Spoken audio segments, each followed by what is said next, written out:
بسم اللہ الرحمن الرحیم الرحمن نہایت مہربان، علم القرآن جس نے قرآن کی تعلیم دی، خلق الانسان علمہ البیان اسی نے انسان کو پیدا کیا اور اسے بولنا سکھایا۔ الشمس والقمر بحسبان سورج اور چاند ایک حساب کے پابند ہیں، والنجم والشجر يسجدان اور تارے اور درخت سجدہ ریز ہیں۔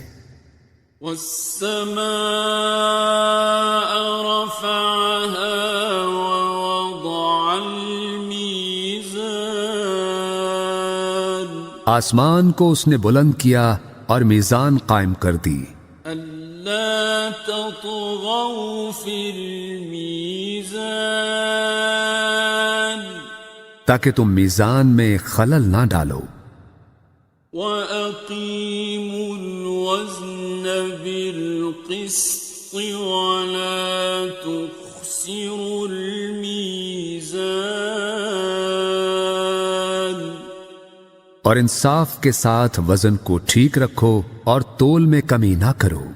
وَالْأَرْضَ وَضَعَهَا لِلْأَنَامِ زمین کو اس نے سب مخلوقات کے لیے بنایا، فِيهَا فَاكِهَةٌ وَالنَّخْلُ ذَاتُ الْأَكْمَامِ اس میں میوے ہیں اور خوشوں والی کھجوریں ہیں،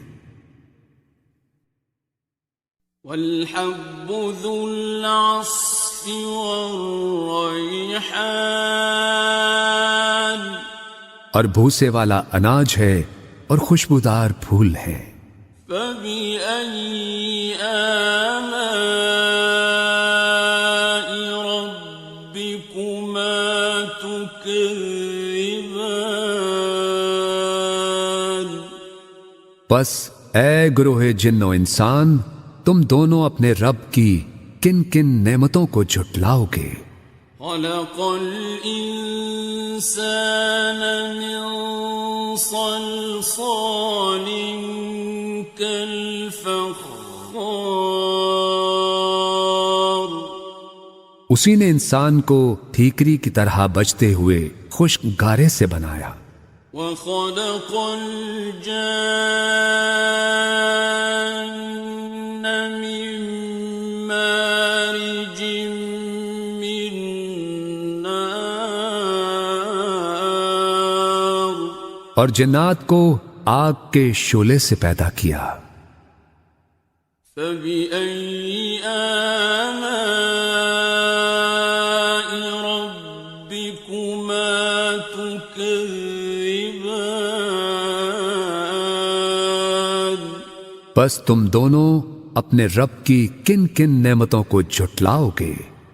رب المشرقين ورب المغربين دونوں مشرقوں کا مالک اور دونوں مغربوں کا مالک، فبأي آلاء ربكما تكذبان بس تم اپنے رب کی کن کن نعمتوں کو جھٹلاؤ گے۔ مرج البحرين يلتقيان اسی نے دو سمندر رواں کیے جو باہم مل جاتے ہیں، بينهما برزخ لا يبغيان ان دونوں کے درمیان ایک آڑ ہے اور وہ اپنی حد سے تجاوز نہیں کرتے۔ فَبِأَيِّ آلَاءِ رَبِّكُمَا تُكَذِّبَانِ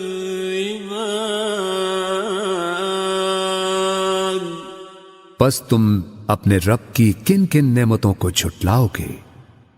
يَخْرُجُ مِنْهُمَا اللُّؤْلُؤُ وَالْمَرْجَانُ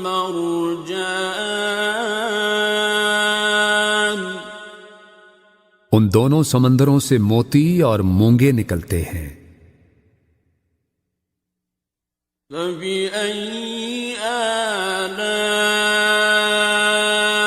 رَبِّكُمَا تُكَذِّبَانِ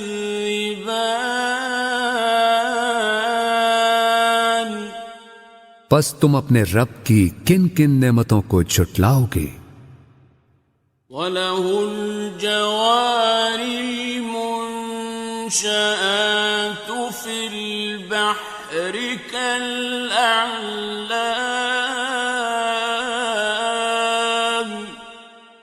اور یہ جہاز اسی کے ہیں جو سمندر میں پہاڑوں کی طرح اونچے اٹھے ہوئے ہیں، اور اسی کے ہیں جہاز سمندر میں اونچے کھڑے ہوئے جیسے پہاڑ۔ فَبِأَيِّ آلَاءِ رَبِّكُمَا تُكَذِّبَانِ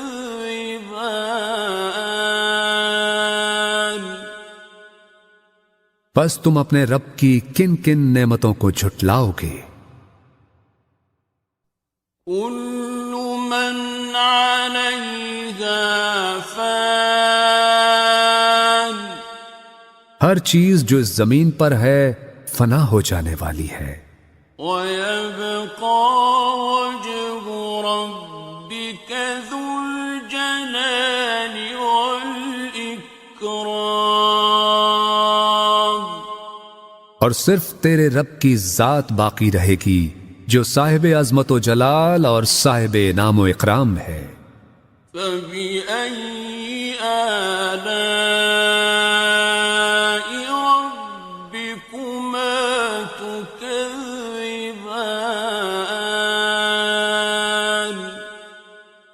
پس تم اپنے رب کی کن کن نعمتوں کو جھٹلاؤ گے؟ يَسْأَلُهُ مَن فِي السَّمَاوَاتِ وَالْأَرْضِ كُلَّ يَوْمٍ هُوَ فِي شَأْنٍ زمین اور آسمانوں میں جو بھی ہیں سب اسی سے مانگ رہے ہیں، ہر آن وہ نئی شان میں ہے۔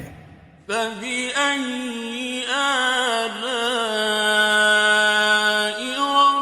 رَبِّكُمَا تُكَذِّبَانِ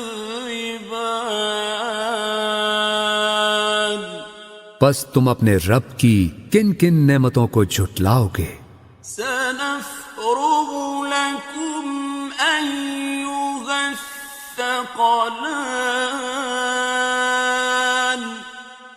اے گروہ انس و جن، ہم عنقریب تمہارے حساب کی طرف متوجہ ہوتے ہیں۔ فَبِأَيِّ آلَاءِ رَبِّكُمَا تُكَذِّبَانِ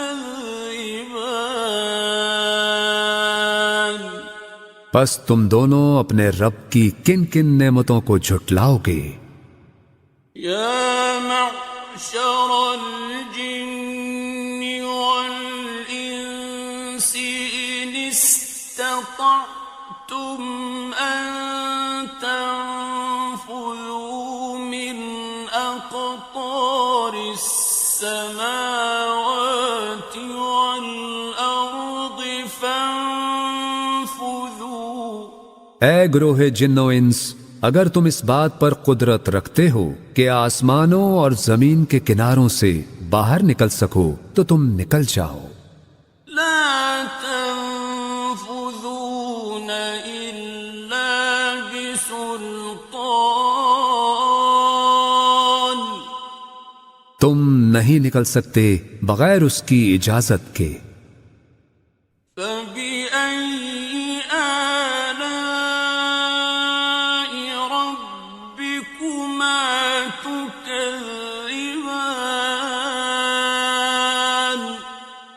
پس تم دونوں اپنے رب کی کن کن نعمتوں کو جھٹلاؤ گے؟ يرسل عليكما شواظ من نار ونحاس فلا تنتصران تم دونوں پر آگ کے خالص شعلے بھیج دیے جائیں گے اور دھواں، اور تم دونوں ان سے بچ نہ سکو گے۔ فَبِأَيِّ آلَاءِ رَبِّكُمَا تُكَذِّبَانِ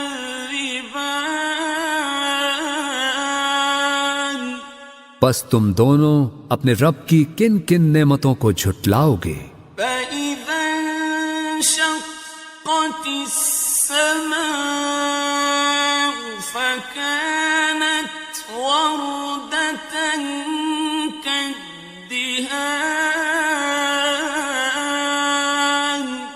پھر جب آسمان پھٹے گا اور لال چمڑے کی طرح سرخ ہو جائے گا۔ فَبِأَيِّ آلَاءِ رَبِّكُمَا تُكَذِّبَانِ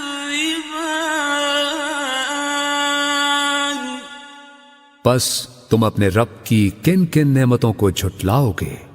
فَيَوْمَئِذٍ لَا يُسْأَلُ عَنْ ذَنبِهِ إِنسٌ وَلَا جَانٌّ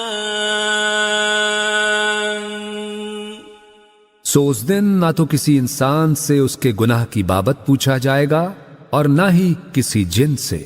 فَبِأَيِّ آلَاءِ رَبِّكُمَا تُكَذِّبَانِ پس تم دونوں اپنے رب کی کن کن نعمتوں کو جھٹلاؤ گے؟ يُعْرَفُ الْمُجْرِمُونَ بِسِيمَاهُمْ فَيُؤْخَذُ بِالنَّوَاصِي وَالْأَقْدَامِ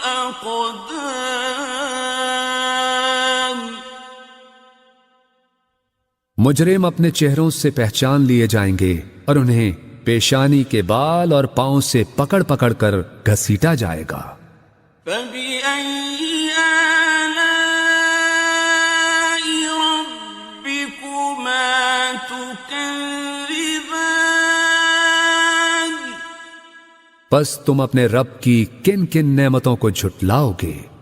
هَٰذِهِ جَهَنَّمُ الَّتِي يُكَذِّبُ بِهَا الْمُجْرِمُونَ یہی ہے وہ دوزخ جسے مجرم لوگ جھٹلایا کرتے تھے۔ يَطُوفُونَ بَيْنَهَا وَبَيْنَ حَمِيمٍ آنٍ اور وہ اس میں اور کھولتے گرم پانی میں گھومتے پھریں گے۔ فَبِأَيِّ آلَاءِ رَبِّكُمَا تُكَذِّبَانِ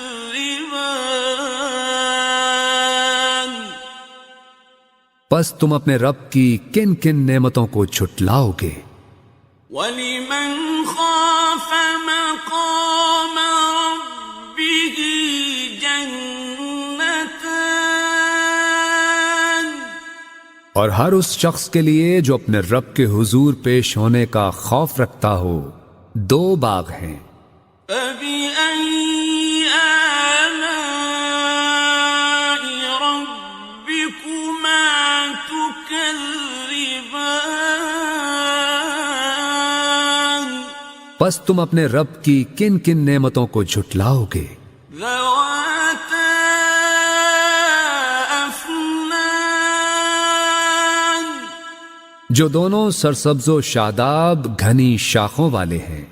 فَبِأَيِّ آلَاءِ رَبِّكُمَا تُكَذِّبَانِ پس تم اپنے رب کی کن کن نعمتوں کو جھٹلاؤ گے؟ فيهما عينان تجريان ان دونوں میں دو چشمے بہ رہے ہیں، فبأي آلاء ربكما تكذبان پس تم اپنے رب کی کن کن نعمتوں کو جھٹلاؤ گے؟ فيهما من كل فاكهة زوجان ان دونوں میں ہر پھل اور میوے کی دو دو قسمیں ہیں، فبأي آلاء ربكما تكذبان تو تم اپنے رب کی کن کن نعمتوں کو جھٹلاؤ گے؟ متكئين على فرش بطائنها من استبرق جنتی لوگ ایسے فرشوں پر تکیے لگا کے بیٹھے ہوں گے جن کے استر دبیز ریشم کے ہوں گے، وجنى الجنتين دان اور باغوں کی ڈالیاں پھلوں سے جھکی پڑ رہی ہوں گی۔ فبأي آلاء ربكما تكذبان پس تم اپنے رب کی کن کن نعمتوں کو جھٹلاؤ گے؟ فيهن قاصرات الطرف لم يطمثهن إنس قبلهم ولا جان اور ان میں نیچی نگاہ رکھنے والی حوریں ہوں گی جنہیں پہلے نہ کسی انسان نے ہاتھ لگایا اور نہ کسی جن نے۔ فبأي آلاء ربكما تكذبان پس تم اپنے رب کی کن کن نعمتوں کو جھٹلاؤ گے؟ كأنهن الياقوت والمرجان گویا وہ حوریں یاقوت اور مرجان ہیں۔ فبأي آلاء ربكما تكذبان پس تم اپنے رب کی کن کن نعمتوں کو جھٹلاؤ گے؟ هل جزاء الإحسان إلا الإحسان نیکی کا بدلہ نیکی کے سوا کچھ نہیں ہے۔ فبأي آلاء ربكما تكذبان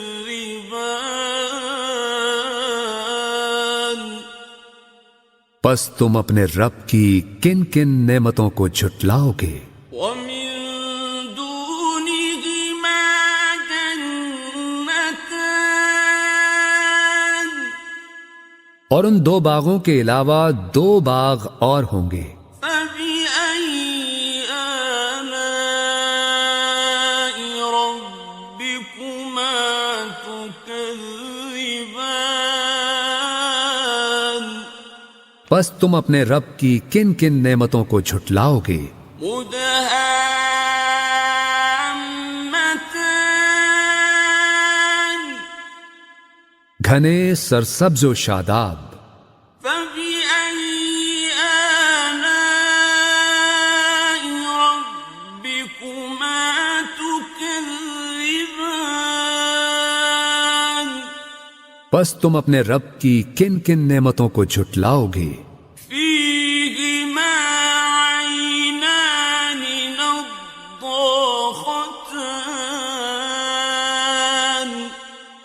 دونوں باغوں میں دو چشمے فواروں کی طرح ابلتے ہوئے. فبأي آلاء ربكما تكذبان پس تم اپنے رب کی کن کن نعمتوں کو جھٹلاؤ گے؟ فيهما فاكهة ونخل ورمان ان دونوں میں پھل اور کھجوریں اور انار ہیں. فبأي آلاء ربكما تكذبان پس تم اپنے رب کی کن کن نعمتوں کو جھٹلاؤ گے؟ فيهن خيرات حسان ان میں بھی خوبصورت و خوبصورت حوریں ہیں. فبأي آلاء ربكما تكذبان پس تم اپنے رب کی کن کن نعمتوں کو جھٹلاؤ گے؟ حور مقصورات في الخيام ایسی حوریں جو خیموں میں پردہ نشین ہیں. فبأي آلاء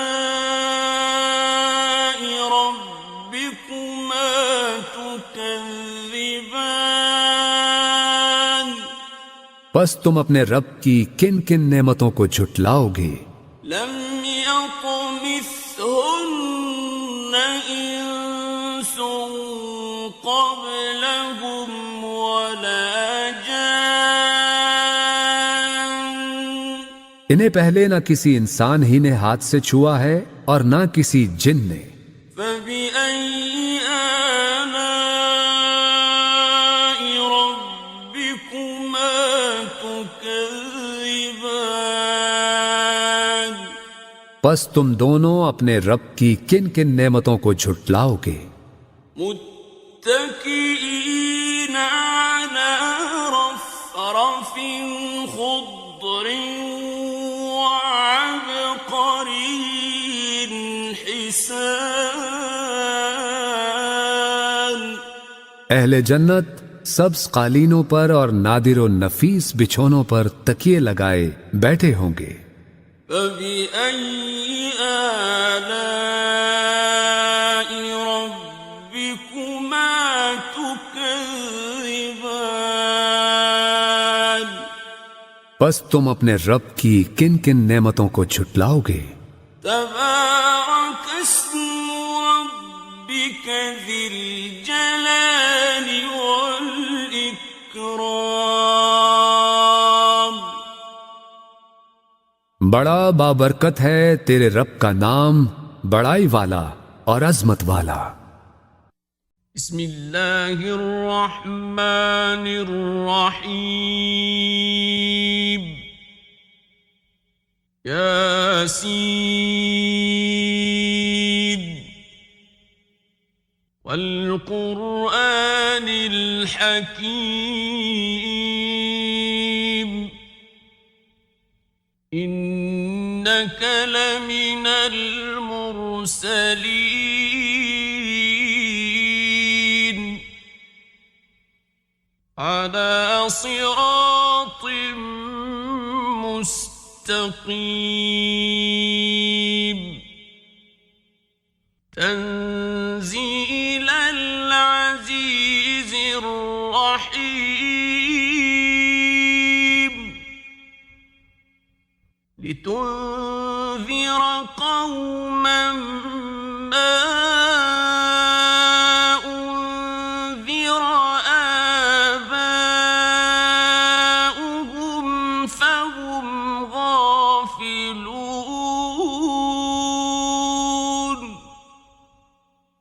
لقد حق القول على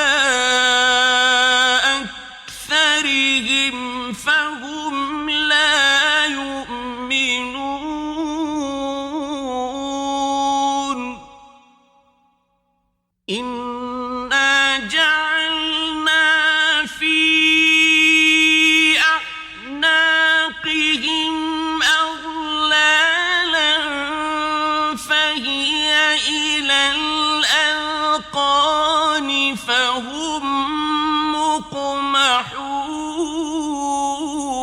مقمحون وجعلنا من بين أيديهم سدا ومن خلفهم سدا فأغشيناهم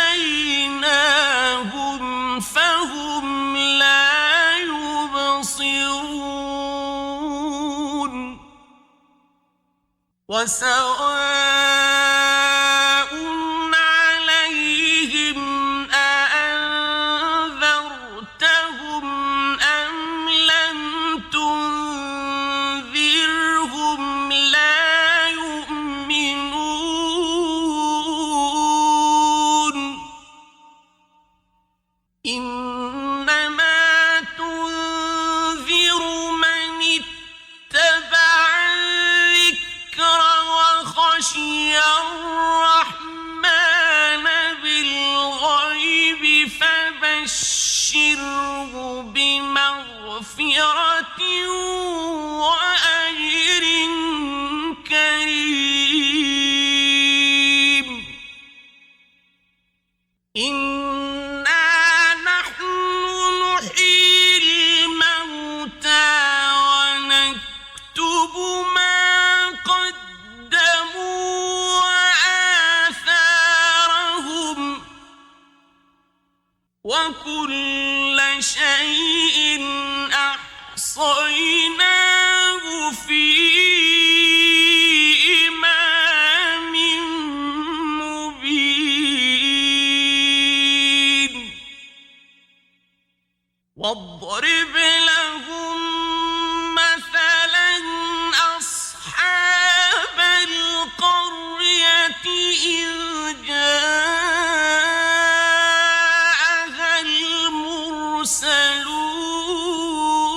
المرسلون إذ أرسلنا إليهم اثنين فكذبوهما فعززنا بثالث فقالوا إنا إليكم مرسلون قالوا ما أنتم إلا بشر مثلنا وما أنزل الرحمن من شيء إن أنتم إلا تكذبون قالوا ربنا يعلم إنا إليكم لمرسلون وما علينا إلا البلاغ المبين قالوا إنا تطيرنا بكم لئن لم تنتهوا لنرجمنكم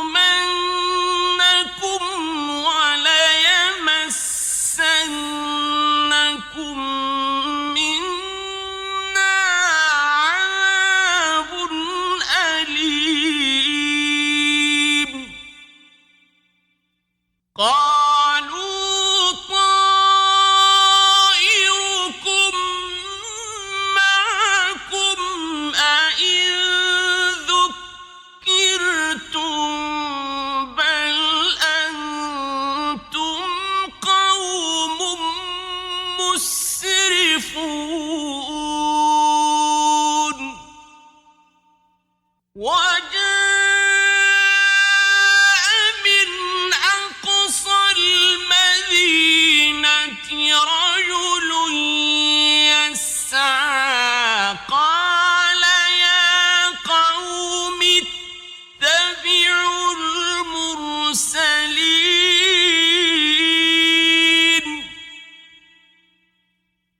شفاعتهم شيئا ولا ينقذون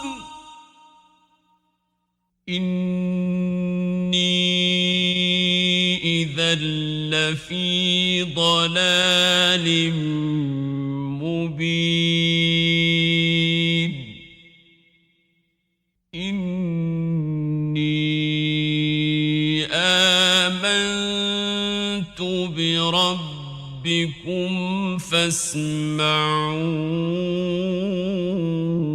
فاسمعون قيل ادخل الجنة قال يا ليت قومي يعلمون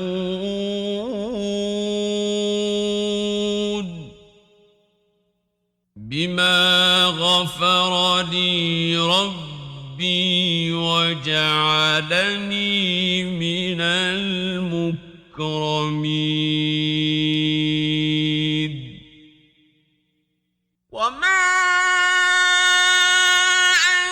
أنزلنا على قومه من بعده من جند من السماء وما كنا منزلين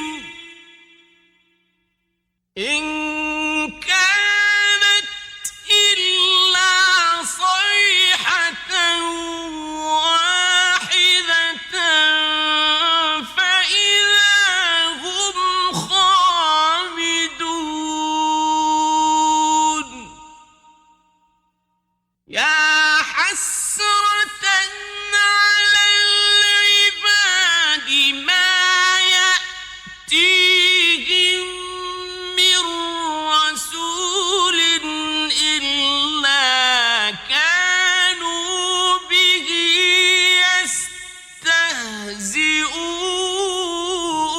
يستهزئون ألم يروا كم أهلكنا قبلهم من القرون أنهم إليهم لا يرجعون وإن كل لما جميع لدينا محضرون وآية لهم الأرض الميتة أحييناها وأخرجنا منها حبا فمنه يأكلون وجعلنا فيها جنات من نخيل وأعناب وفجرنا فيها من العيون ليأكلوا من ثمره وما عملته أيديهم أفلا يشكرون سبحان الذي خلق الأزواج كلها مما تنبت الأرض ومن أنفسهم ومما لا يعلمون وآية لهم الليل نسلك يتسلخ منه النهار فإذا هم مظلمون والشمس تجري لمستقر لها ذلك تقدير العزيز العليم والقمر قدرناه منازل حتى عاد كالعرجون القديم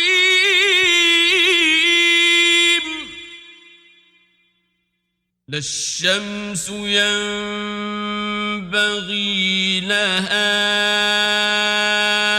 أن تدرك القمر ولا الليل سابق النهار وكل في فلك يسبحون وآية لهم أنا حملنا ذريتهم في الفلك المشحون وخلقنا لهم من مثله ما يركبون وإن نشأ نغرقهم فلا صريخ لهم ولا هم ينقذون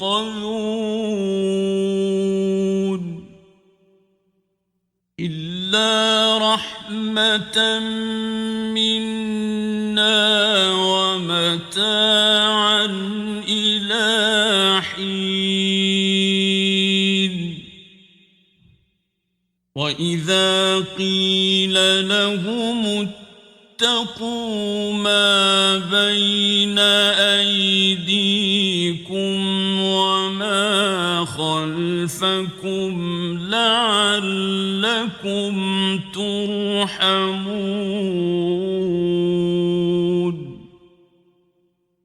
وما تأتيهم من آية من آيات ربهم إلا كانوا عنها معرضين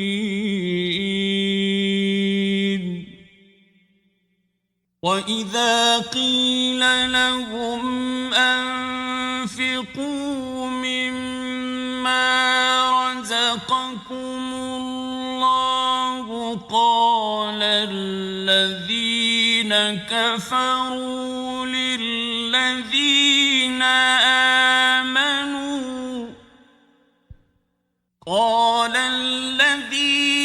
كفروا للذين آمنوا أنطعم من لو يشاء الله أطعمه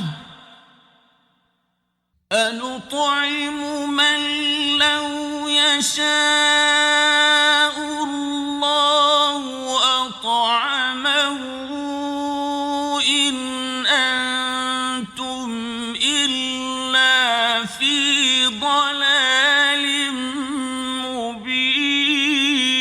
مبين ويقولون متى هذا الوعد إن كنتم صادقين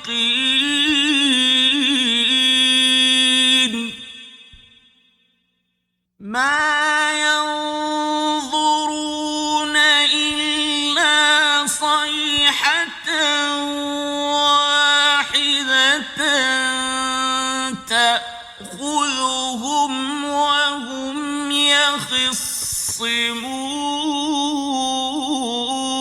يخصمون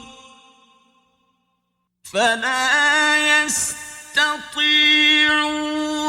توصية ولا إلى أهلهم يرجعون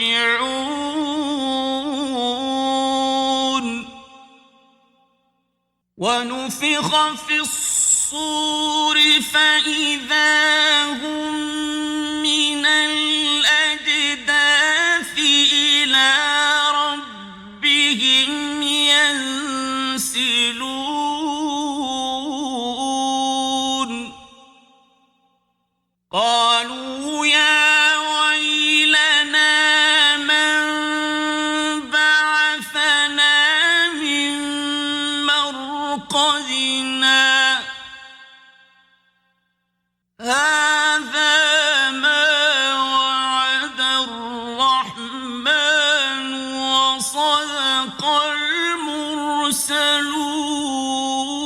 المرسلون إن كانت إلا صيحة واحدة فإذا هم جميع لدينا محضرون فاليوم لا تظلم نفس شيئا ولا تجزون إلا ما كنتم تعملون إن أصحاب الجنة اليوم في شغل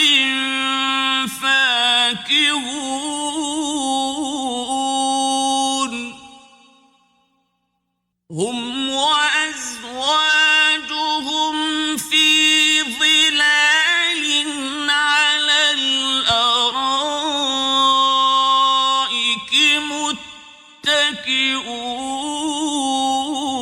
متكئون لهم فيها فاكهة ولهم ما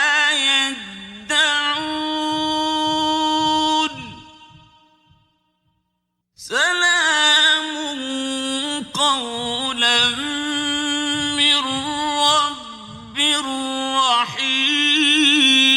رحيم وامتازوا اليوم أيها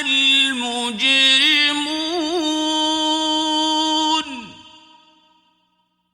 ألم أعهد إليكم يا بني آدم ألا تعبدوا الشيطان إنه لكم عدو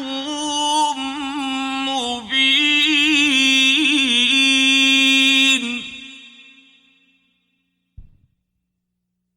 وأن اعبدوني هذا صراط مستقيم ولقد أضل منكم جبلا كثيرا أفلم تكونوا تعقلون هذه جهنم التي كنتم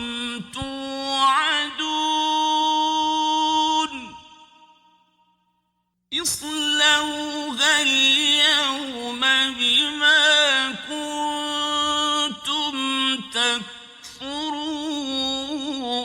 تكفرون اليوم نختم على أفواههم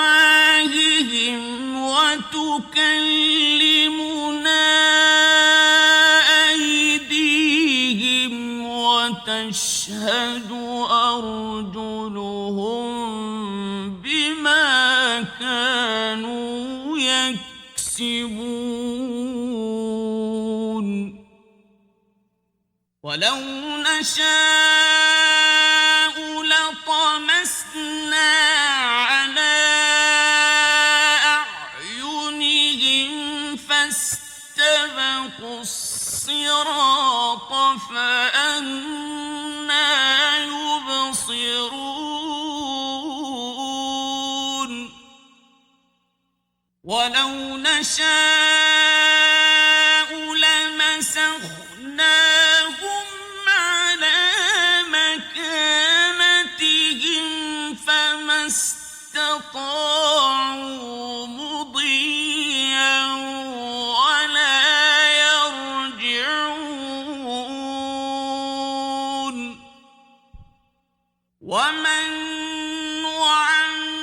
نعمره ننكسه في الخلق أفلا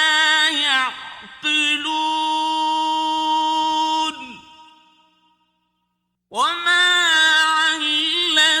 علمناه الشعر وما ينبغي له إن هو إلا ذكر وقرآن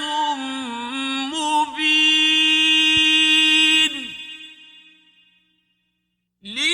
لينذر من كان حيا ويحق القول على الكافرين أولم يروا أنا خلقنا لهم مما عملت أيدينا أنعاما فهم لها مالكون وذللناها لهم فمنها ركوبهم ومنها يأكلون ولهم فيها منافع ومشارب أفلا يشكرون واتخذوا من دون الله آلهة لعلهم ينصرون لا يستطيعون نصرهم وهم لهم جند محضرون فلا يحزنك قولهم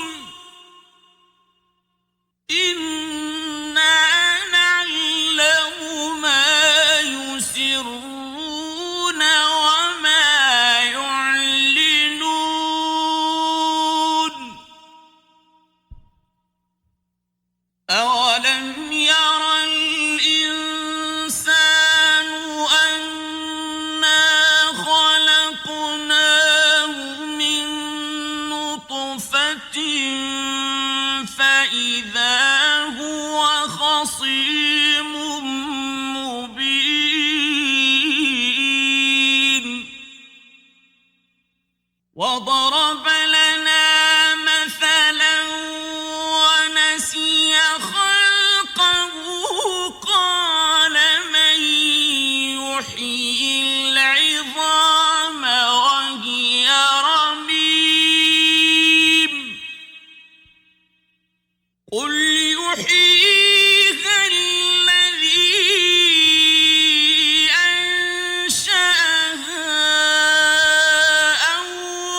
الذي جعل لكم من الشجر الأخضر نارا فإذا أنتم منه توقدون أوليس الذي خلق السماوات والأرض بقادر على أن يخلق مثلهم بلى وهو الخلاق العليم إنما أمره إذا أراد شيئا أن يقول له كن فيكون